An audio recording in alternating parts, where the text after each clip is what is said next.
우리는 2020년의 시작을 창세기로부터 시작해 보려고 합니다. 창세기는 우리가 참 많이 읽었던 책인데, 우리는 창세기의 내용을 얼마나 알고 있습니까? 이제부터 우리는 창세기 나눔을 통해 저와 여러분이 창세기의 의미를 다시 한번 되새겨보고, 지금으로부터 약 3,500년 전에 쓰여진 이 성경이 2020년을 살고 있는 우리에게 어떠한 의미가 있는지를 생각해 보는 시간이 되길 바랍니다. 자, 창세기는 어떤 책입니까? 창세기가 어떤 책인지 알기 위해서는 창세기는 누가 썼으며 누구에게 쓰여졌고 어떤 배경에서 왜 쓰게 되었는지를 알아보는 것이 매우 중요합니다. 자, 그러면 창세기의 저자는 누구일까요? 사실 모든 성경의 저자는 성령님이십니다. 디모데후서 3장 16절을 보면 모든 성경은 하나님의 감동으로 되었다라고 말씀하고 있습니다. 그렇습니다. 창세기도 사실 원 저자는 하나님의 감동, 즉 성령이십니다. 그러나 성령님께서는 이 성경을 당신이 하늘에서 기록해서 뚝 떨궈 주신 것이 아니라 사람을 통해, 즉, 그 사람의 성격, 그 사람의 살아온 배경 등을 통해 성경을 기록하셨습니다. 다시 질문으로 돌아가서, 그럼 창세기는 누구를 통해 기록하셨을까요? 네, 우리가 잘 알고 있는 대로 모세를 통해 기록하셨습니다. 모세는 창세기만 쓴 것이 아니라 다른 4권의 책을 함께 썼는데요. 창세기를 포함해서 모세가 쓴 5권의 책을 무엇이라고 하죠? 우리가 너무 잘 알듯이 모세오경이라고 합니다. 모세오경은 창세기뿐만 아니라 출애굽기, 레위기, 민수기, 신명기, 이렇게 모세가 쓴 5권의 책을 우리는 모세오경이라고 부릅니다. 그럼 모세는 누구에게 이 모세오경을 남겼을까요? 모세가 쓴 5권의 책을 읽어야 할, 또는 처음 들어야 할 첫 번째 대상은 바로 가나안 땅을 눈앞에 두고 있는 광야 세대라고도 하는 출애굽 2세대들이었습니다. 출애굽 1세대들은 다 어디 가고 출애굽 2세대들에게 이 모세오경을 남겼을까요?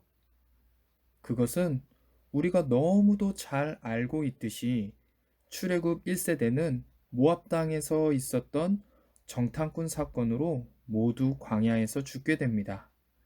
그리고 2세대, 그러니까 당시 20세 미만이었던 사람들과 광야에서 태어난 사람들, 그리고 1세대 중에서는 여호수아와 갈렙만이 남아 가나안 땅에 들어가게 되는 것이죠.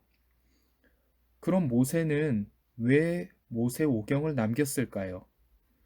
그 이유는 가나안 땅에 들어가 정복 전쟁을 시작하기에 앞서 그들이 누구인지, 그들이 왜 광야에 있는지, 하나님이라는 분은 도대체 누구신지, 그 분이 믿을 만한 분인지 등을 이스라엘 백성들은 알아야만 했습니다. 다시 말해, 하나님은 모세를 통해 하나님과 하나님의 백성인 이스라엘 민족의 민족 정체성을 갖게 하시기 위해 이 성경을 기록한 것입니다. 자, 그러면 창세기 얘기를 조금만 더 해보겠습니다. 창세기는 1장부터 몇 장까지 있을까요? 그래요. 창세기는 1장부터 50장까지 있습니다. 이 많은 내용의 창세기를 한 단어로 축약할 수 있습니다. 창세기의 내용을 2글자, 한 단어로 축약한다면 무엇일까요? 우리는 창세기 하면 무엇을 떠올려야 할까요? 바로 시작입니다. 창세기는 시작에 관한 책입니다. 사실 창세기의 히브리어 원어 성경에 쓰여진 원래 이름은 베레시트로 시작을 의미합니다. 자, 그러면 창세기에 어떤 시작이 담겨 있나요? 우리 생각나는 대로 한번 말해 볼까요? 창세기 1장은 온 우주 만물의 시작과 함께 사람의 시작을 담고 있습니다. 그리고 창세기 3장에서는 죄의 시작을 이야기하며 특별히 창세기 3장 15절에서는 여인의 후손이 뱀의 머리를 밟을 것이다 라고 쓰여져 있는데 이는 복음의 시작을 나타내며 신학적으로는 원시복음이라고 합니다. 뿐만 아니라 창세기 3장 16절 이후로는 가인의 자손을 소개하는데요. 그들은 가축 치는 자의 조상, 수금과 통소를 잡는 자의 조상, 구리와 쇠로 여러 기구를 만드는 자의 조상들이 되었다라고 말합니다. 즉, 세상의 산업과 문화의 시작이 담겨져 있습니다.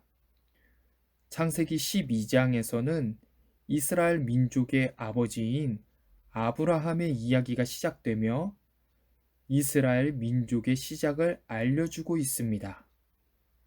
창세기 중반부 이후부터는 요셉의 이야기를 통해 이스라엘이 애굽, 지금의 이집트에 있었던 이유를 말해줍니다. 애굽을 빠져나와 광야에 있었던 그들에게 있어서 그들이 왜 애굽에 있었는지는 중요한 문제였을 것입니다. 창세기는 그 이유에 대해 이렇게 기록합니다. 야곱의 아들인 요셉은 애굽의 총리가 된 후 그의 아버지인 야곱을 애굽의 고센 땅으로 불러들이게 됩니다. 고센 땅에 들어온 야곱의 식구들은 70여 명이었지만 출애굽할 때에 이스라엘 민족은 장정만 60만 명이 넘었습니다. 하나님은 당시 최강국이었던 애굽을 통해 이스라엘 백성들을 보호하셨고 애굽 사람들이 가증히 여기는 목축업을 이용하셔서 애굽 사람들도 이스라엘 백성들을 건드리지 못하게 하셨습니다. 그런 보호 아래서 야곱의 70여 명의 식구들은 장정만 60만 명이 넘는 이스라엘 민족으로 성장되었고 결국 출애굽 사건을 통해 그들을 애굽에서 나오게 하심으로 진정한 하나님 나라의 백성, 즉 이스라엘 민족의 시작을 알리신 것이었습니다. 자, 그럼 이제 우리는 도대체 이 3500년 전에 쓰여진 성경이 2020년을 사는 나와 우리에게 어떠한 의미가 있는가? 이것을 한번 생각해 보아야 할 텐데요. 자, 이렇게 질문을 한번 던져보겠습니다.